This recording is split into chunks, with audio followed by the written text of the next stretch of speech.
Hello అండి, welcome back to our channel. Secretary కథని కొనసాగిద్దాం.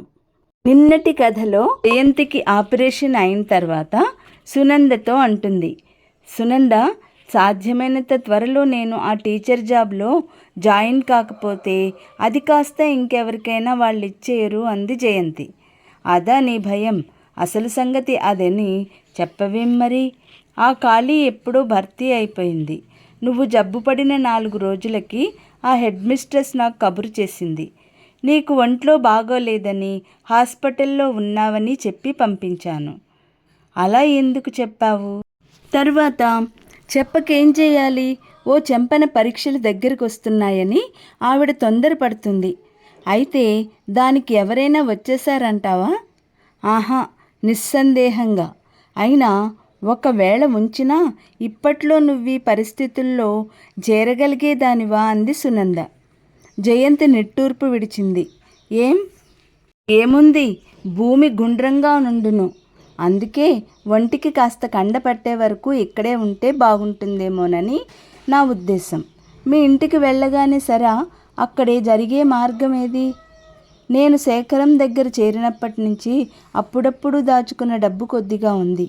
ఎంత ఉంది? అంది సునంద. మహా ఉంటే 200 దానితో సరిపోతుందా? నా మాట విను. పిచ్చి పిచ్చి ఆలోచనలతో బుర్ర పాడు చేసుకోక ఆరోగ్యం జాగ్రత్తగా చూసుకో. ఇక్కడే ఉండు. కాదు సునంద, నాకెందుకో ఇక్కడ కంపరంగా ఉంది. ఎందుకని? ఎందుకో కారణం వెతికితే ఫలానా అని కనిపించదు. ఈ ఇంట్లో నాకు మనశ్శాంతి లేదు అంది జయంతి. అది ఇంట్లో కాదు, నీ మనసులో లేదేమో. అది ఆలోచించు ముందు అంది సునంద. జయంతి మాట్లాడలేదు. మౌనంగా ఆలోచిస్తూ ఉండిపోయింది. చాలాసేపు కూర్చున్న తర్వాత వెళ్ళబోయే ముందు మరోసారి ఆలోచించుకోమని చెప్పి సునంద వెళ్ళిపోయింది. జయంతి లేచి వంట ఇంటి వైపు వచ్చింది. వస్తూనే ఆశ్చర్యపోయింది. శేఖరం డైనింగ్ టేబుల్ ఉండే చోట్లో అది తీసేసి కింద పీట వేసుకుని కూర్చుని భోంచేస్తున్నాడు. అతనికి ఎదురుగా కూర్చుని బామ్మగారు వడ్డిస్తోంది. శేఖరం ఎందుకో విపరీతంగా నవ్వుతున్నాడు. బామ్మ మొహం కూడా ప్రసన్నతతో వికసించింది. అట్టే నవ్వకు, పొలమారేను. ఆ పల్లెటూళ్ళలో ఇలాంటివి ఎన్నో. చెబితే కొన్ని రోజుల పురాణం అవుతోంది అంటుంది పెరుగు వడ్డిస్తూ. ఎప్పుడైనా సరే నాకు నీకు తీరిక దొరికినప్పుడు అవన్నీ నాకు చెప్పాలి అంటున్నాడు శేఖరం. జయంతికిది కలో నిజమో అర్థం కాలేదు. అతన్ని బామ్మ నువ్వు అంటోంది. పోనీ ఆవిడ కంటే అతను చాలా చిన్నవాడు కాబట్టి అది సహజమే. కానీ శేఖరం ఆవిడని నువ్వు అంటున్నాడే. వీరిద్దరికీ ఇంత ఆత్మీయత ఎప్పుడు పెరిగింది? శేఖరం వాలకం చూస్తుంటే బామ్మని బాగా మంచి చేసుకున్నట్లు తోస్తోంది. జయంతి లోపలికి వచ్చింది. మనవరాల్ని చూస్తూనే బామ్మగారి మొహం కొద్దిగా గంభీరంగా మారింది. సునంద వెళ్ళిపోయిందా అన్నాడు శేఖరం. జయంతి శేఖరం ప్రశ్న వినిపించుకోనట్లు, బామ్మ, నాయర్ ఏమైపోయాడు అంది గోడ కానుకొని నిలబడుతూ. నేనే మాన్పించేశాను అన్నాడు శేఖరం. అబ్బాయి చూడలేదు కానీ వెధవ ఎంత దుబారా చేస్తున్నాడని. అది నువ్వు ఎల్లకాలం అరికట్టలేవుగా అని ఆగి, పోన్లే ఈ కొద్ది రోజులు వాడి దుబారాతో పాటు జీతం కూడా కలిసి వస్తుంది. నువ్వు చేస్తున్న భోజనానికి రుణం కూడా తీరిపోతుంది అంది. అదేమిటే అంది బామ్మగారు. శేఖరం మొహంలో నవ్వు పోయి గంభీరంగా తయారైంది. జయంతి వైపు చూస్తూ, ఆవిడకు భోజనం పెట్టిన రుణం తీరిపోతుంది. అది సరే, నీకోసం ఇంత ఖర్చు పెట్టాను. అదెలా రాబట్టుకోవాలో నాకు తెలియటం లేదు అన్నాడు శేఖరం. ఆ రుణం పెంచుకోకుండా ఉండాలంటే మమ్మల్ని త్వరగా మా ఇంటికి పంపించేయండి, మంచిది అంది జయంతి. ఖర్చు పెట్టిన దానికి వడ్డీతో సహా వసూలు చేయందే ఎలా వెళ్ళనిస్తాను అన్నాడు పీట మీద నుండి లేస్తూ. అప్పటికే అతని భోజనం అయిపోయింది. అంటే మీ ఉద్దేశం? ఆ మాత్రం గ్రహించలేవు? ఇవన్నీ గ్రహించిన తెలివితేటలున్నదానివి. అంటే ఏమిటో చెప్తున్నా విను. కొద్ది రోజుల నుండి నీ మాటల ధోరణి పూర్తిగా మారిపోయింది. నీ అందాన్ని చూసి నేనేదో దానికి ముగ్ధుడైపోయానని, నీ కోసం ప్రాకులాడుతున్నానని, ఈ నెపంతో వలలు పన్నుతున్నానని అనుకోకు నువ్వు. నాకు కావాలనుకుంటే నీకంటే 1000 రెట్లు బాగున్న వాళ్ళు 1,00,000 మంది వస్తారు. నీ పిచ్చి ఆలోచనలకి ఆవిడని వదిలేసి ఆవిడ పడే ఆందోళనని గుర్తించలేకపోవటానికి నేను నీలాంటి మూర్ఖుణ్ణి కాదు. అతను సూటిగా అనేస్తున్న ఈ మాటలకి మొదట తెల్లబోయింది. వెంటనే తేరుకుని విసురుగా ఏదో చెప్పబోయింది.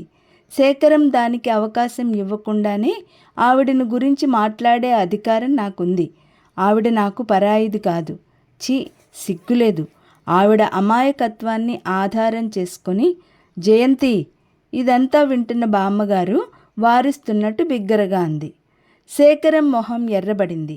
కానీ తమాయించుకుంటూ, పోనీ అలాగే అనుకో అని వెళ్ళబోతూ ఆగి, కానీ దానివల్ల నీకు లాభమే కానీ నష్టం లేదని హామీ ఇస్తున్నాను సరా అంటూ అక్కడి నుంచి వెళ్ళిపోయాడు. జయ, అతను మనకు పరాయివాడు కాదని నేను చెప్పడంలా? బామ్మగారు లేచి దగ్గరికి వస్తూ అంది. ఊరుకో బామ్మ, దీనికంతటికీ నీ చాదస్తమే కారణం. ఆ అలుసు చూసుకునే అంత మాట అనగలిగాడు. లేకపోతే ఎంత ధైర్యం? జయంతి కళ్ళు ఎరుపు రంగుకి దిగాయి.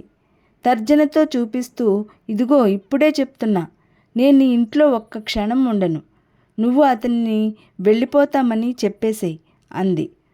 అది కాదే జయ, నీ మాట ఒక్కటి కూడా నేను వినదలుచుకోలేదు, వినను కూడా అంటూ విసురుగా అక్కడి నుంచి వెళ్ళిపోయింది.